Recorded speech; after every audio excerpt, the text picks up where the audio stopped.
नमस्कार स्टूडेंट, मैं विजय सानी स्वागत करता हूं आप लोगों का विजय स्टडी पॉइंट में। और आज के इस वीडियो में मैं आप सभी को बताने वाला हूं फ्यूचर इंडेफिनिट टेंस, जिसे हम लोग सिंपल फ्यूचर टेंस भी कहते हैं। ठीक है, इससे पहले वाले वीडियो में मैंने आप लोगों को कि प्रेजेंट टेंस और पास्ट टेंस के बारे में फुल एक्सप्लेनेशन के साथ मैंने बता दिया था। ठीक है, जिसमें मैंने आपको बताया था कि प्रेजेंट टेंस जिसके 4 प्रकार होते हैं तथा पास्ट टेंस उसके भी 4 प्रकार होते हैं। तो ये 4 मिलके 8 हुआ ना। तो ये 8 वीडियो को मैंने समाप्त कर दिया। अगर नहीं देखें तो इसी वीडियो के डिस्क्रिप्शन में उसका लिंक दिया गया है, आप लोग जरूर देखेंगे। ठीक है स्टूडेंट, उसके बाद अगर आप लोग ये वीडियो देखते हैं तो टेंस आप लोगों को पूरा समझ में आएगा। ठीक है, अगर आप लोग मेरे नए स्टूडेंट हैं तो सबसे पहले स्टूडेंट चैनल को सब्सक्राइब कर लीजिए। ठीक है, आइए अब हम सभी स्टार्ट करते हैं यहाँ से। देखिए स्टूडेंट, यहाँ पर है फ्यूचर इंडेफिनिट टेंस, जिसे हम लोग क्या कहते हैं तो सिंपल फ्यूचर टेंस कहते हैं। इस चीज़ को आपको हमेशा याद रखना है कि फ्यूचर इंडेफिनिट टेंस को हम लोग क्या कहते हैं, सिंपल फ्यूचर टेंस कहते हैं। अब ये जाने कि हम लोग किसी भी टेंस को कैसे पहचानेंगे। तो किसी भी टेंस को पहचानने के लिए पहचान होता है।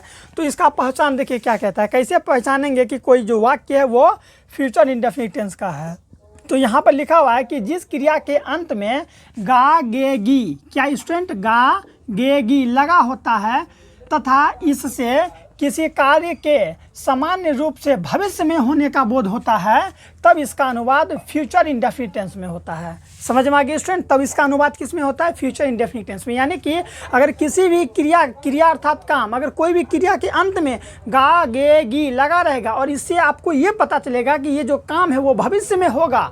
कब होगा? भविष्य में होगा। तब हम लोग कहेंगे कि ये जो वाक्य है, ठीक है स्टूडेंट, ये जो वाक्य है ये वाक्य, ठीक है, ये फ्यूचर इंडेफिनिट टेंस का वाक्य है। ठीक है, इससे आप लोग पहचान जाइएगा। जैसे कि आप लोग यहाँ देख सकते हैं कि ये हम लोग का एक वाक्य है और इस वाक्य में ये एक हम लोग का क्या है, ठीक है, ये बाजार जाएगा। तो ये जो जाएगा शब्द है ये क्या है, ये क्रिया है। और क्रिया के अंत में देखिए क्या लगा हुआ है, गा लगा हुआ है। और पहचान भी कहता है ना गा, देखिए गा यहाँ पर भी गा और यहाँ पर भी गा, तो गा आ गया। तो आप लोग समझ जाएंगे कि ये जो वाक्य है फ्यूचर इंडेफिनिट टेंस का है। इसी तरह से हम लोग घर जाएंगे, तो जाएंगे में देखिए लास्ट में क्या आया, गे, तो यहाँ पर गे है। तो इससे आप लोग समझ जाएंगे कि ये जो वाक्य है ये किसका वाक्य है, फ्यूचर इंडेफिनिट टेंस का है। और इस वाक्य से यह भी निष्कर्ष निकल रहा है कि हम लोग बाजार जाएंगे, अर्थात ये जो जाने का जो काम होगा ये भविष्य में होगा। वही चीज़ है ना कि सामान्य रूप से भविष्य में होने का बोध होता है, अर्थात बाजार जाने का जो काम है वो भविष्य में होगा।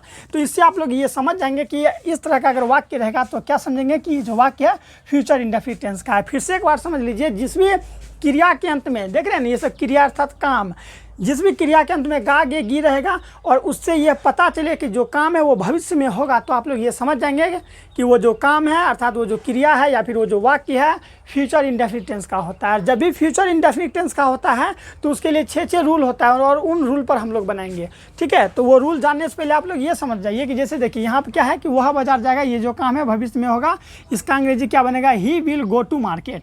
ठीक है student, he will go to market. आगे है कि हम लोग घर जाएंगे, लास्ट में गया आया और ये काम कब होगा, तो भविष्य में, तो we shall go to house. इसी तरह से मैं यह काम अवश्य करूंगा। इसके बारे में मैं यहाँ बताता हूँ, देख लीजिए स्टूडेंट। रूल स्टार्ट करने से पहले आप लोग ये जानिए कि आई और वी के साथ सेल का प्रयोग होता है। ठीक है, आई और वी के साथ किसका प्रयोग होता है, सेल का। और he she it you we they plural subject हो चाहे सिंगुलर सब्जेक्ट हो, सबके साथ हम लोग विल का प्रयोग करते हैं। नॉर्मली आप लोग याद रखिएगा कि आई और वी के साथ ही हम लोग सेल का प्रयोग करेंगे, बाकी जितना भी सब्जेक्ट आएगा सबके साथ किसका प्रयोग करेंगे, तो विल का करेंगे। और सेल और विल इससे ही हम लोग हेल्पिंग वर्ब कहते हैं। ठीक है, सेल विल हेल्पिंग वर्ब है। और आई और वी, ठीक है, आई का मतलब मैं, वी का मतलब हम लोग, तो इन दोनों के साथ हम लोग सेल का प्रयोग करेंगे। बाकी जितना भी सब्जेक्ट होगा सबके साथ विल का प्रयोग करेंगे। ठीक है स्टूडेंट, यहाँ पर कुछ इंपॉर्टेंट चीज़ दिया गया है, इसे आप लोग नोट कर लेंगे। याद रखिएगा, कभी भी अगर वाक्य में प्रतिज्ञा, कहते हैं ना कि मैं प्रतिज्ञा लेता हूँ, वही चीज़ है, कभी प्रतिज्ञा का बोध हो, दृढ़ निश्चय का बोध हो, ठीक है, निश्चित का बोध हो, आज्ञा का, निषेध का भाव क्या हो, दिखाने के लिए अगर होता है ना, तब हम लोग सेल की जगह विल का प्रयोग करते हैं एवं विल के जगह सेल का प्रयोग करते हैं। आपको यहाँ उतना समझ में नहीं आया होगा, यहाँ पर समझिए। जैसे कि यहाँ पर एक वाक्य है कि मैं यह काम अवश्य करूँगा। आपको पूरा वीडियो देखते देखते हर कुछ समझ में आ जाएगा स्टूडेंट। ठीक है, इसलिए वीडियो के अंत तक बने रहेंगे। मैं यह काम अवश्य करूँगा, इस वाक्य को आप लोग गौर कीजिए। इसका क्या बनाएंगे, आई शैल, चूँकि देखिए आई के साथ सेल का प्रयोग होता है ना, आई के साथ सेल का प्रयोग, तो यहाँ देखिए आई शैल डू दिस वर्क, मैं यह काम को अवश्य करूँगा। और ये सेंटेंस गलत है। आप कहिएगा सर ये गलत कैसे है, तो बाबू देखिए, कभी भी अगर वाक्य में अवश्य या फिर निश्चित का भाव प्रकट होता है ना, तो हम लोग सेल के जगह विल का प्रयोग करते हैं। विल जहाँ प्रयोग होता है वहाँ सेल का प्रयोग करते हैं। देखिए यहाँ आई के साथ सेल का प्रयोग करना होता है। देखिए आई के साथ सेल है ना, तो आई के साथ सेल का प्रयोग करना होता है। लेकिन कभी भी अगर वाक्य में प्रतिज्ञा, दृढ़ निश्चय, आज्ञा, निषेध का अगर भाव होगा तो सेल के बदले हम लोग विल का प्रयोग करेंगे। ठीक है, अगर इन सबों में से अगर हम लोग किसी का प्रयोग कर रहे हैं तो इसके जगह हम लोग सेल का प्रयोग करेंगे। कब? जब निश्चित का बोध हो। ठीक है, जैसे यहाँ देखिए मैं यह काम अवश्य करूँगा, मैं आई के साथ सेल लगा है, लेकिन इस वाक्य को देखेंगे तो यहाँ पर अवश्य लगा हुआ है, तो अवश्य लगा है ना, तो आई के साथ तो सेल लगना था, तो ये हट के क्या बन जाएगा, आई के साथ विल प्रयोग होगा। इससे पता चल जाएगा कि वाक्य में अवश्य, निश्चित या दृढ़ निश्चय का बोध हो रहा है। तो I will do this work. I hope आप लोग समझ गए होंगे। अगर नहीं भी समझे होंगे तो आगे आपको समझ में आ जाएगा। ठीक है स्टूडेंट, अब आइए हम लोग समझते हैं इसके रूल को। इसके बाद आपको ये जो टेंस है पूरा तरीका से समझ में आएगा।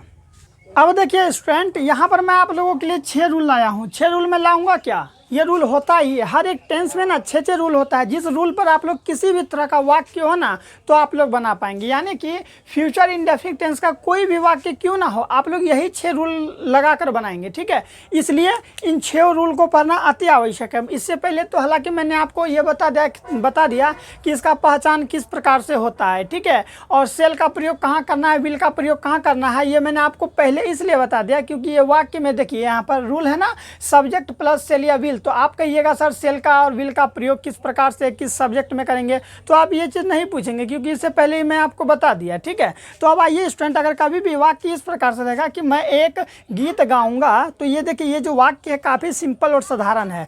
जब भी वाक्य सिंपल और साधारण रहता है तो हम लोग अफर्मेटिव रूल लगाते हैं। हालांकि अफर्मेटिव क्या होता है, अफर्मेटिव निगेटिव क्या होता है, अगर आप लोग मेरे बाकी के 8 वीडियोज़ को देखते हुए आए हैं तो यहाँ पर कहिएगा कि सर आप केवल पढ़ाते चलिए, हमको पूरा समझ में आ रहा है। ठीक है, अगर नहीं देखे हैं तो दिक्कत हो सकता है। ठीक है, तो चलिए अफर्मेटिव क्या होता है मैं आपको थोड़ा सा बता दूं। जो वाक्य पूरा सिंपल सा होता है, साधारण होता है, तो उसे ही हम लोग क्या कहते हैं, अफर्मेटिव कहते हैं। तो देखिए अफर्मेटिव का रूल क्या कहता है। ठीक है, फ्यूचर इंडेफिनिट टेंस का अफर्मेटिव रूल होता है सब्जेक्ट प्लस सेल या will plus verb 1 plus object. क्या होता है स्टूडेंट, बोलिए मेरे साथ, सब्जेक्ट प्लस सेल या will plus verb 1 plus object. इस रूल को हम लोग किस नाम से जानते हैं, फ्यूचर इंडेफिनिट टेंस का अफर्मेटिव रूल कहते हैं। ठीक है, जैसे कि देखिए यहाँ पर मैं एक गीत गाऊंगा, लास्ट में गा आ गया, तो आप लोग ये समझेंगे कि ये जो वाक्य फ्यूचर इंडेफिनिट टेंस का है, तो इसे कैसे बनाएंगे, तो ये वाला रूल से बनाएंगे। सब रूल क्या कहता है, सब्जेक्ट, तो इस वाक्य में सब्जेक्ट क्या है, तो मैं सब्जेक्ट है तो लगा दिए आई के साथ क्या लगता है, सेल या विल। मैंने अभी तुरंत आपको कहा था ना कि आई के साथ सेल लगता है, तो आई सेल। उसके बाद क्या है, देखिए यहाँ सेल या विल में सेल लगा दिए, फिर वर्ब 1 है, तो इसमें वर्ब क्या है। ठीक है, देखिए मैं एक गीत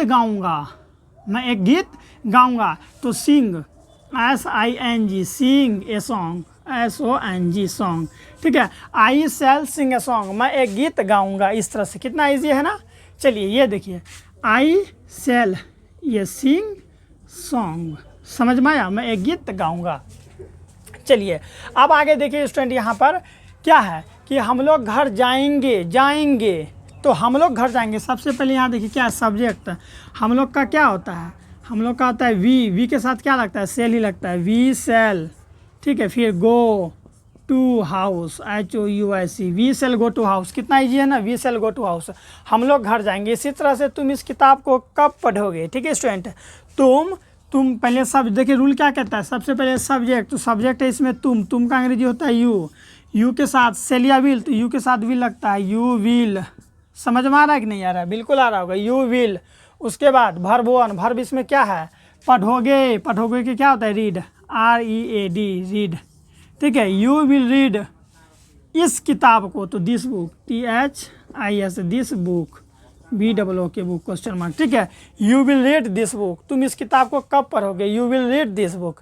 आई होप आप लोगों को अफर्मेटिव समझ में आ गया। अब देखिए अफर्मेटिव निगेटिव क्या होता है, तो काफ़ी इजी होता है। ठीक है, इसी में नोट लग जाएगा, जैसे कि मैं एक गीत नहीं गाऊंगा, इस तरह से मैं एक गीत नहीं गाऊंगा, तो ये जो नहीं जैसे ही अगर हम वाक्य में लगाते हैं तो ये हम लोग का कौन सा रूल बन जाता है, पहले ये वाक्य कौन सा बन जाता है, तो अफर्मेटिव निगेटिव वाक्य बन जाता है। जब भी वाक्य में नहीं शब्द लगा रहता है ना, तब हम लोग अफर्मेटिव निगेटिव रूल का प्रयोग करते हैं। ठीक है, अब आप लोग समझिए इसको कैसे बनाएंगे। अब देखिए स्टूडेंट, यहाँ पर है अफर्मेटिव निगेटिव। यहाँ पर आप ये वाक्य को देखिए, हर एक वाक्य में नहीं लगा हुआ है। जैसे कि यहाँ पर क्या है, वह तुम पर नहीं हंसेगी। ठीक है, यहाँ नहीं छूट गया, वह तुम पर नहीं, ठीक है, नहीं मुस्कुराएगी। तो जैसे ही वाक्य में स्टूडेंट नहीं लगा, इसी तरह से हम लोग किताब नहीं खोलेंगे। ठीक है स्टूडेंट, नहीं खोलेंगे। और यहाँ क्या है, सिमरन और मोमी खाना नहीं खाएगी। तो इस वाक्य में आप लोग गौर कीजिए कि हर एक वाक्य में नहीं लग गया। तो जैसे ही अगर नहीं लग जाएगा ना, तो हम लोग वहाँ पर ये वाला रूल लगा कर बनाएंगे, जिस रूल का नाम है अफर्मेटिव निगेटिव। कैसे बनाएंगे, तो देखिए सबसे पहले सब्जेक्ट है तो लगा दीजिए। इस वाक्य में सब्जेक्ट क्या है, तो वह का होता है ही, तो ही लगा दिए। ठीक है, उसके बाद देखिए क्या, सेलिया विल, तो वह के साथ क्या लगता है, तो विल लगता है, ही विल। ठीक है स्टूडेंट, लगा दिए ही विल। उसके बाद क्या है, देखिए नोट, तो यहाँ पर नहीं है ना, इसलिए नोट लगाएंगे, NOT note. He will not, verb one क्या है, तो वर्ब है इसमें मुस्कुराना का, तो स्माइल, SMILE स्माइल। ठीक है, ही विल नॉट स्माइल। ठीक है स्टूडेंट, स्माइल किस पर कर रही है, तुम पर, स्माइल एट यू, YOU। ठीक है, ही will not smile at you. तो स्टूडेंट आप लोग समझ गए कि कैसे बनाएंगे। ठीक है, फिर से समझ लीजिए, कभी भी वाक्य में अगर नहीं रहेगा तो नकारात्मक वाक्य होता है, तो हम उसके लिए अफर्मेटिव निगेटिव रूल का प्रयोग करेंगे। सबसे पहले सब्जेक्ट लगाएंगे, उसके बाद सेल या will plus not plus verb one plus subject. तो he will not smile at you. ठीक है, यहाँ पर के लिए एट यूज किया है, तुम के लिए you. He will not smile at you. इसी तरह से क्या है, हम लोग क्रिकेट नहीं खेलेंगे। और ठीक ही तो है, नहीं खोलेंगे लिख दिए। हम लोग क्रिकेट नहीं खेलेंगे। तो कैसे बनाएंगे, इस वाक्य में खेलेंगे आ गया तो आप समझ जाएंगे कि फ्यूचर इंडेफिनिट टेंस का है। नहीं आ गया तो निगेटिव वाला हो गया। तो इसके लिए हम लोग अफर्मेटिव निगेटिव यूज़ करेंगे, सब्जेक्ट प्लस सेल या will plus note plus verb one plus subject. ठीक है, हम लोग का क्या होता है, तो वी लगा दीजिए। वी के साथ सेल या विल, वी के साथ क्या लगता है, तो विल लगता है नहीं बल्कि सेल लगता है। ठीक है, SHALL। मैंने आपको कहा था कि आई और वी के साथ सेल का प्रयोग करेंगे। ठीक है, आई और किसके साथ, आई और वी के साथ। तो वी सेल लगा दिए स्टूडेंट, क्या लगा दिए, वी सेल। फिर क्या है, देखिए नोट, तो नहीं के लिए नोट, वी सेल नॉट भरवन क्या है इसमें, खेलना, PLAY प्ले। अब क्या ऑब्जेक्ट, तो ऑब्जेक्ट में क्या है, क्रिकेट, CRICKET। बस हो गया, CRICKET हो गया। We shall not play cricket. कितना इजी है ना। इसी तरह देखिए, सिमरन और मोमी खाना नहीं खाएगी। सबसे पहले सब्जेक्ट लगाइए, ये सब्जेक्ट है। ठीक है, SIMRAN सिमरन एंड मोमी, MOMI सिमरन एंड मोमी। फिर क्या है, देखिए सेल या विल, तो याद है दो नाम है, एक से ज़्यादा नाम है, तो सबके साथ क्या लगाते हैं हम लोग, विल लगाते हैं। तो WILL विल। सिमरन एंड मोमी विल नॉट। फिर क्या है, खाना नहीं खाएगी। ठीक है, तो खाएगी क्या क्या होता है। ठीक है, इस तरह खाने की प्रक्रिया को ईट कहते हैं, EAT ईट फूड हो गया। कितना अच्छा तो है, सिमरन एंड मोमी विल नॉट ईट फूड। सिमरन और मोमी जो है वो खाना नहीं खाएगी। आई होप स्टूडेंट आप लोग को समझ में आ गया होगा। आप समझिए, देखिए स्टूडेंट यहाँ पर है इंट्रोगेटिव। ठीक है, इंट्रोगेटिव रूल क्या होता है, अभी पहले आप ये समझिए कि अभी मैंने आपको अफर्मेटिव बताया। अफर्मेटिव पूरा सिंपल होता है। फिर क्या बताएं, अफर्मेटिव निगेटिव, जिसमें नोट शब्द आता है। इसके बाद आता है हम लोग का इंट्रोगेटिव रूल। ये जो रूल होता है ना, वो क्या से शुरू होता है, हालांकि पिछले वाले वीडियो मैंने बताया था, इसलिए आइए हम लोग डायरेक्ट देखते हैं। ठीक है, इंट्रोगेटिव में केवल क्या जुड़ जाता है, तो देखिए यहाँ इसके लिए हम लोग क्या करते हैं, सब्जेक्ट के अकॉर्डिंग जो सेल और विल है ना, उसका प्रयोग पहले करते हैं। देखिए यहाँ पर क्या है, क्या हम लोग, तो हम लोग के साथ किसका प्रयोग होता है, सेल का या फिर विल का, बोलिए। हम लोग के साथ सेल का प्रयोग होता है ना, तो इसीलिए देखिए यहाँ पर सेल या विल में क्या लगाएंगे, पहले सेल लगाएंगे। ठीक है, इस तरह से SHALL। अब सेल क्यों लगाएं पहले, विल क्यों नहीं लगाएं, तो अभी मैंने कहा था कि वी के साथ क्या लगता है, वी के साथ सेल का प्रयोग होता है, इसीलिए मैंने यहाँ पर सेल का प्रयोग किया। ठीक है, सेल वी, हम लोग का वी, सेल वी। फिर क्या है, भरवन इसमें क्या है, डांस, DANC डांस। ऑब्जेक्ट क्या है, ऑन द मंच। ठीक है, on the stage, STAGE stage question mark. ठीक है, वी, ठीक है, shall we dance on the stage, यानी कि क्या हम लोग मंच पर नाचेंगे, shall we dance on the stage, इस तरह से हो जाएगा। ठीक है, आगे क्या है कि क्या तुम शतरंज खेलोगे, तो तुम के साथ क्या लगता है, तुम के साथ सेल या विल, तो विल लगता है ना। तो यहाँ देखिए इंट्रोगेटिव रूल है, सेल या विल, तो विल लगा दीजिए इस तरह से। ठीक है, देखिए नहीं दिख रहा है तो WILL विल। फिर क्या, सब्जेक्ट विल यू, भरवन क्या है इसमें, खेलना, तो play, PLAY will you play. Object क्या है, शतरंज। तो क्या खेल रहा है, will you play chess, CHESS chess, ठीक है। क्या हो गया स्टूडेंट, CHESS चेस, इस तरह से क्वेश्चन मार्क दे देंगे, ठीक है। क्या हो गया, विल यू प्ले चेस, क्या तुम शतरंज खेलोगे।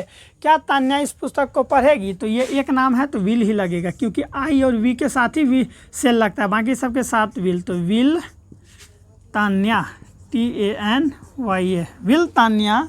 उसके बाद हम लोग किसका यूज करेंगे बताइए, विल तान्या लगा दिए, सब्जेक्ट लगा दिए भरवन। भरवन इसमें क्या है, पढ़ना। पढ़ना का क्या होता है, रीड, READ, रीड, ठीक है। Read this book, read THIS, read this book, BOOK book, question mark, इस तरह से, ठीक है। समझ में आ गया ना। इंट्रोगेटिव रूल जो होता है बस इस रूल पर बनाइए, हो जाएगा, ठीक है स्टूडेंट। जैसे जैसे रूल कह रहा है वैसे वैसे बनाइए, बन जाएगा। अब हम लोग क्या यूज़ करेंगे, देखिए इंट्रोगेटिव हो गया ना। अब इंट्रोगेटिव निगेटिव में क्या होता है, जैसे क्या हम लोग मंच पर इस तरह से नहीं नाचेंगे, ठीक है। इसी तरह से क्या तुम शतरंज नहीं खेलोगे, तो जैसे ही नहीं लग गया ना, तो ये हम लोग का इंट्रोगेटिव निगेटिव बन गया। क्या तान्या इस पुस्तक को नहीं पढ़ेगी, इस पुस्तक को नहीं पढ़ेगी। तो आप देखें स्टूडेंट किस प्रकार से इंट्रोगेटिव में जैसे ही हम लोग नोट घुसाएं तो इंट्रोगेटिव बन गया, इंट्रोगेटिव निगेटिव बन गया। तो इंट्रोगेटिव निगेटिव में हम लोग क्या करते हैं, केवल नोट एक्स्ट्रा जोड़ देते हैं। वो किसके बाद, यहाँ देखिए सब्जेक्ट के बाद यहाँ देखिए नोट जुड़ गया है, तो हर एक चीज़ में सब्जेक्ट के बाद नोट जोड़ दीजिए। तो देखिए सेल वी नोट, तो यहाँ पर क्या आ जाएगा, सेल वी नोट लग जाएगा, बस हो गया। जैसे ही नोट लगा इंट्रोगेटिव निगेटिव बन गया। क्या तुम शतरंज नहीं खेलोगे, will you not, will you not, इस तरह से will you not play chess, will Tanya not NOT not read this book, बस इसी तरह से बनता है, ठीक है स्टूडेंट। आई होप आप लोग इंट्रोगेटिव निगेटिव भी समझ गए होंगे। अगर समझ गए हैं तो एक बार स्टूडेंट चैनल को सब्सक्राइब जरूर कर लें।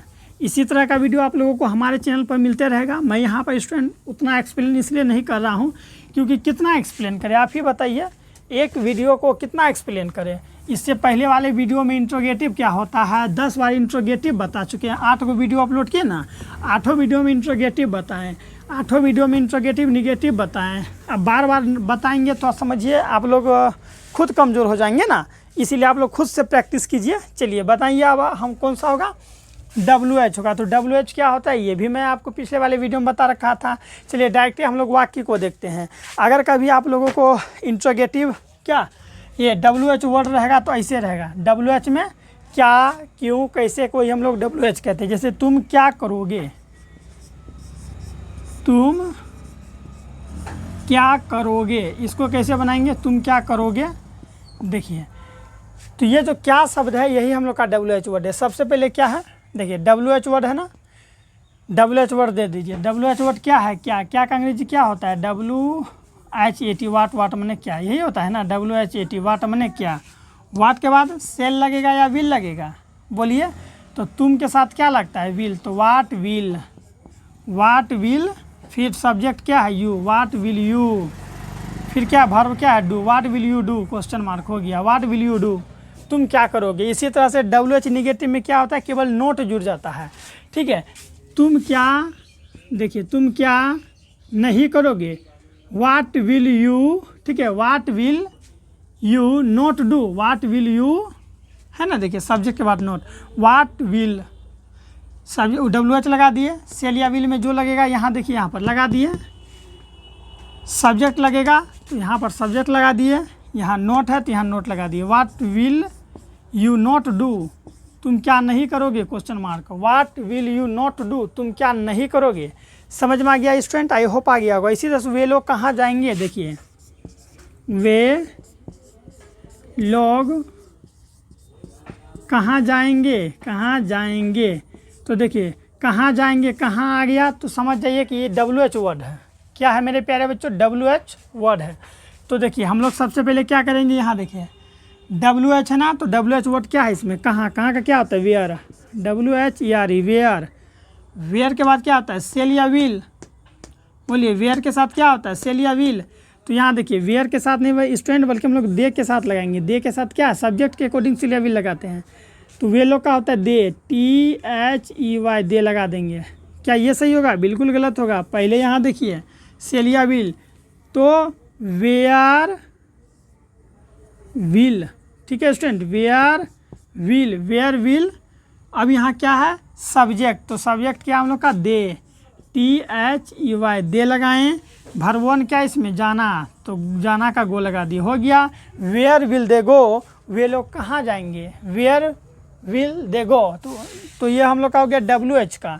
अगर इसी तरह से WH निगेटिव रहता तो यही होता कि वे लोग कहाँ नहीं जाएंगे, वे लोग कहाँ नहीं जाएंगे, तो इसका कैसे बनाएंगे, where will they not go, where will they not go, question mark. तो देखें स्टूडेंट, इसमें केवल एक्स्ट्रा नहीं जुड़ जाता है। इसी तरह से राम बाजार क्यों जाएगा, तो WH होगा, और राम बाजार क्यों नहीं जाएगा, तो WH निगेटिव होगा, ठीक है। श्याम और मोहन खाना कब खाएगा, तो WH हो जाएगा।